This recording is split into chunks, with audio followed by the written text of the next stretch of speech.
Halo guys, kembali lagi di podcast SMK Bina Prestasi Bring to School.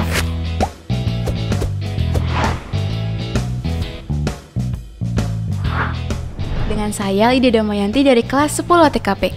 Di podcast kali ini kita akan ngomongin soal seni. Nah, ngomong-ngomong soal seni, kalian tahu nggak sih kalau SMK kita itu sering banget masukin unsur seni di dalam setiap kegiatan yang ada. Contohnya kayak waktu 10 November. Nah, itu ada yang nampilin drama dari beberapa daerah yang ada di Indonesia.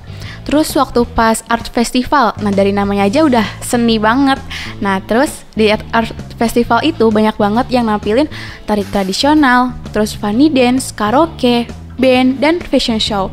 Tanpa kalian sadari itu juga termasuk seni loh.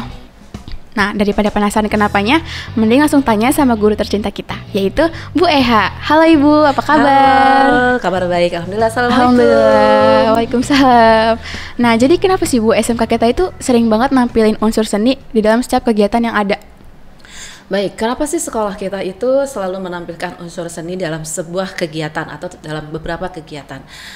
Tanpa kita sadari bahwa seni itu selalu beriringan dengan kehidupan kita, gitu ya. Seperti yang tadi dipertanyakan atau oleh Lydia, kenapa seperti kemarin ketika 10 November, kemudian ada Art Festival. Nah, kebetulan memang untuk kegiatan Art Festival itu adalah kegiatan rutinitas sekolah kita untuk berkreativitas, gitu ya. Karena kan seni itu kan identiknya dengan keindahan, seni itu identiknya dengan kreativitas, seni itu kan identiknya dengan imajinasi. Maka kebetulan sekolah kita itu selalu mengadakan Art Festival.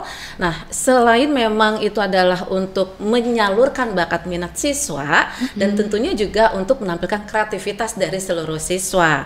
Nah, terus kemudian contoh yang kemarin ada 10 November itu kita menampilkan drama. Drama itu kan tidak hanya dalam satu mata pelajaran. Kebetulan kita lagi melaksanakan kurikulum merdeka, di mana di dalamnya kita saling menunjang antara beberapa mata pelajaran untuk istilahnya selain guru atau juga siswa itu harus berkreativitas.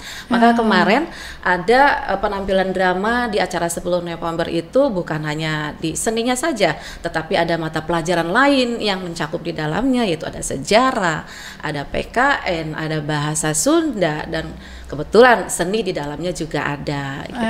Jadi kayak saling berkolaborasi gitu. Betul, ya Bu? jadi berkolaborasi gitu. Nah, kan Ibu guru seni yang ada di sekolah kita. Kira-kira menurut Ibu kesenian itu apa sih Bu?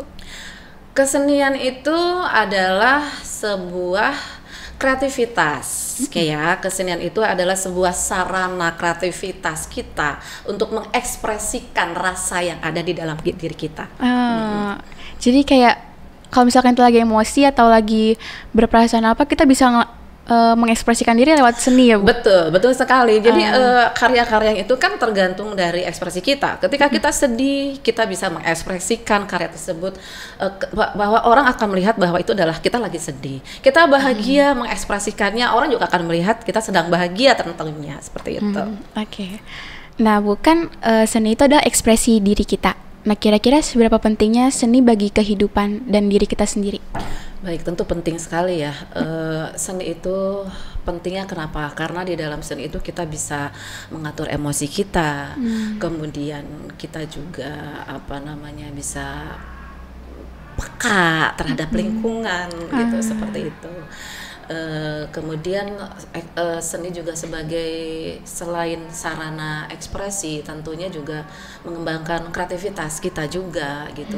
Kalau kita sudah bisa menjalankan atau yang tahu namanya seni itu, kita itu tentunya harus artinya kita bisa menerima saran dan masukan dari orang lain tanpa harus ketika kita ada saran dari seseorang yang katakanlah tidak sesuai dengan kita tidak perlu emosi, cukup menerima dan kita mengkaji, artinya bisa menahan emosi begitu.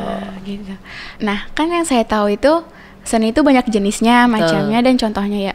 Contohnya kayak seni tari, seni lukis, terus seni patung gitu kan. Tapi saya mau nanya tentang pendapat Ibu bagaimana anak muda yang sekarang itu kan lagi suka nari. Nah, kira-kira pendapat Ibu gimana Bu mengenai anak muda yang mempelajari tari gitu? Tari apa dulu nih? Tarian daerah. Tarian daerah? Ya. Anak muda sekarang banyak yang mempelajari tarian daerah. tentunya ya senang sekali gitu. Saya sebagai katakanlah yang sudah usianya di atas dibandingkan kalian sebagai siswa yang anak muda, ya bangga, jelas ya bangga. Karena kalau bukan kalian yang akan melestarikan budaya daerah, siapa lagi gitu kan, takutnya akan menghilang gitu kan. Nah kalau kalian katanya sebagai anak muda sekarang banyak mempelajari tarian daerah, ya alhamdulillah, artinya itu sebagai bentuk kecintaan kalian sebagai anak muda kepada tarian daerah, dan tentunya sebagai salah satu bentuk melestarikan dari budaya daerah agar budaya daerah tidak musnah, khususnya dari tari daerah begitu. Nah, buat teman-teman yang suka sama tari-tari gitu, boleh tuh dilanjutin tariannya karena bagus banget, bisa melestarikan budaya Indonesia gitu. Iya, karena kan sekarang ini kan banyak tari-tarian modern yang datang dari luar ya gitu kan. Dengan kalian sebagai anak muda yang mempelajari tarian daerah, ya itu sangat bagus sekali gitu, salut saya. Nah, bukan kita sebagai anak muda gitu kan mempelajari tarian daerah, kira-kira ada nggak sih Bu teknik-teknik atau cara-cara biar tangan kita tuh luas atau tubuh kita tuh luas pas nari gitu? Gitu. Tentunya kan ada kalimat katanya proses itu tidak akan pernah mengkhianati hasil gitu ya. Jadi kalau kita ingin ingin menghasilkan sesuatu yang maksimal, tentunya harus ada proses. Kalau kita pengen menari dengan gerakan yang luas atau tangan yang harus luas atau kepala dan lain sebagainya, tentunya belajar. Tetap terus latihan. Karena untuk menghasilkan sesuatu yang bagus itu tidak instan gitu kan ya, tidak instan anak muda. Jadi harus ada proses latihan. Nah, latihannya bagaimana? Tentunya kalau kita menari ada pemanasan dulu tarian ya, pemanasan dulu, kemudian ada peregangan dari ujung kepala sampai ujung kaki, sampainya kepala tengok kiri kanan, tunduk kiri kanan atau diputar, dan begitu juga bahu, tangan, badan, kaki dan sebagainya. Nah, itu nggak cukup sekali, jadi harus terus menerus begitu. Nah, tentunya kita itu menari itu bukan hanya tubuh, ya kan? Bukan hanya tubuh saja, tetapi jiwa kita juga harus menari. Kalau jiwa kita ikut menari, otomatis gerakan kita akan seiring dengan irama. Kita akan mengikuti irama tersebut dengan jiwa kita, bukan hanya gerakan saja. Itu yang disebut dengan rasa.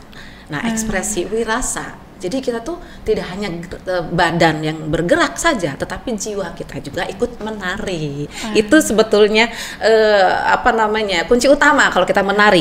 Gitu. Iya. Oh iya Bu, kan selain tari, kesenian itu juga ada lukisan kan? Dan lukisan itu banyak banget macamnya dan jenisnya. Betul. Tetapi saya mau nanya tentang lukisan abstrak.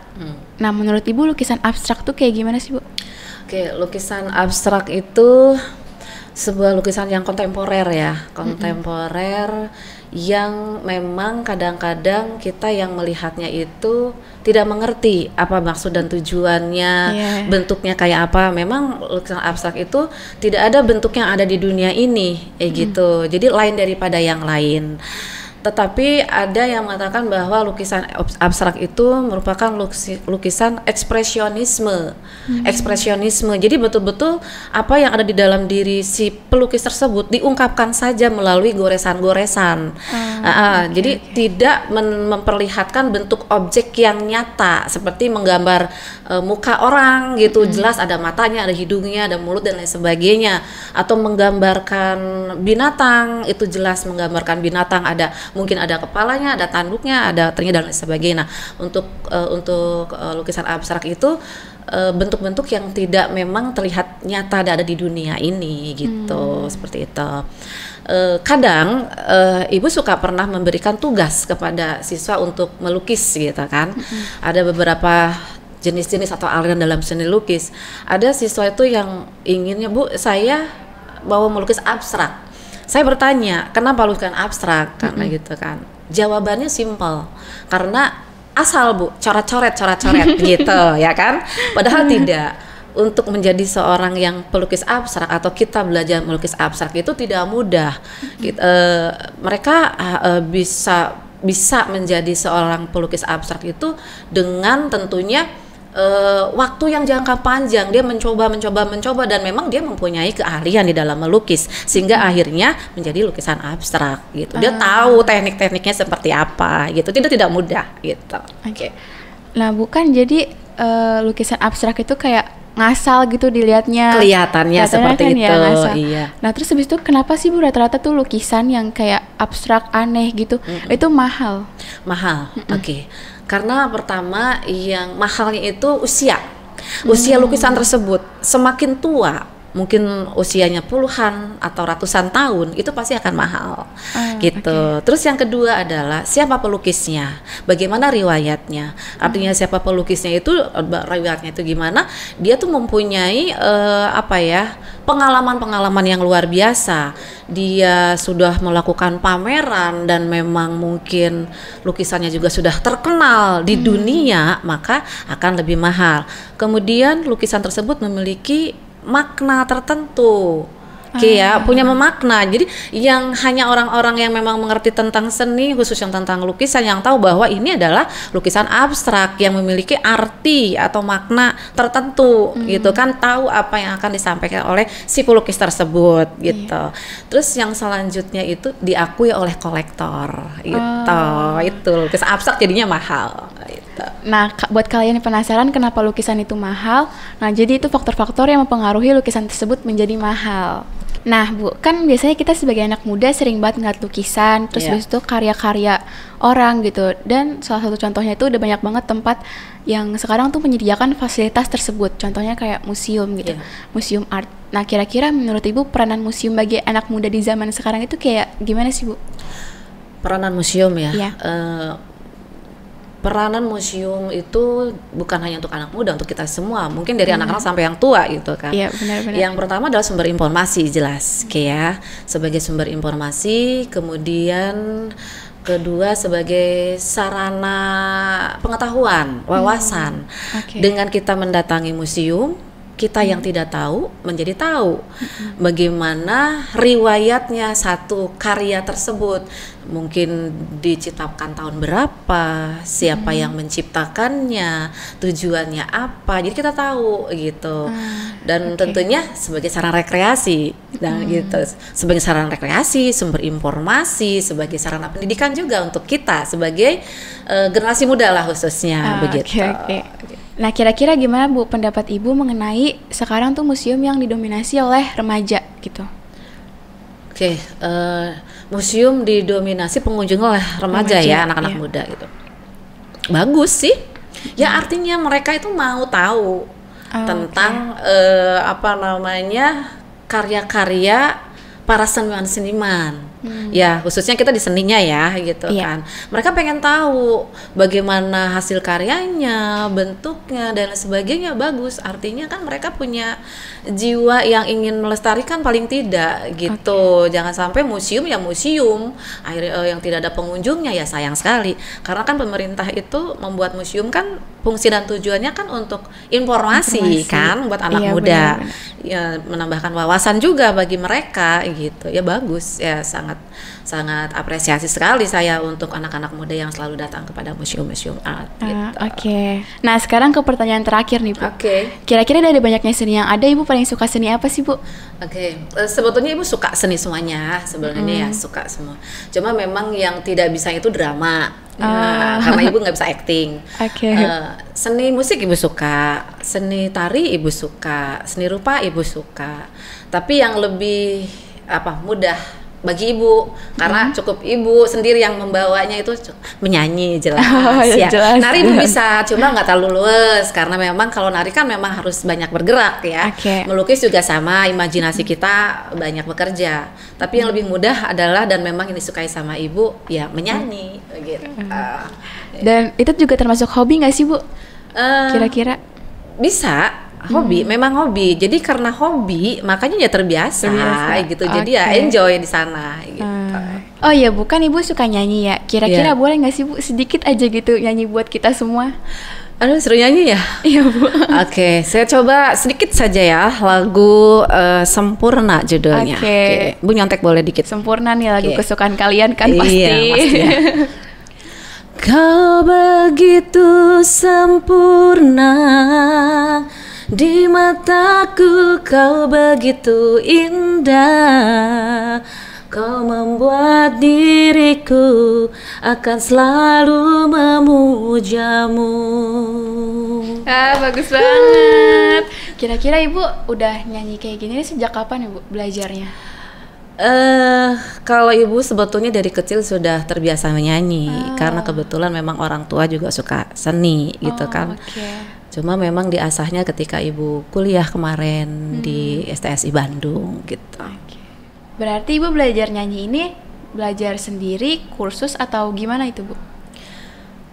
Ibu kursus nggak pernah kursus. Ya kebetulan tadi kan sudah dibilang bahwa memang keluarga ibu tuh keluarga seni, orang yang suka seni semuanya. Jadi dari kecil itu ibu sudah sering mendengarkan lagu-lagu yang disetel atau dinyanyikan oleh orang tua.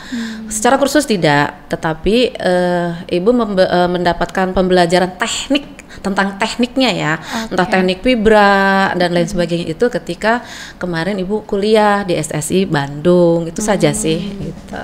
Wah, menarik ya podcast kita pada hari ini. Kita jadi tahu seberapa pentingnya seni bagi kehidupan, arti seni, dan hal-hal yang membuat seni itu mahal. Terima kasih kepada Bu Eha yang sudah mau sharing sama kita semua. Sama-sama.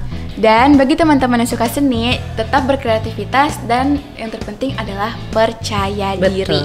Sampai jumpa di podcast selanjutnya. Dadah. Assalamualaikum.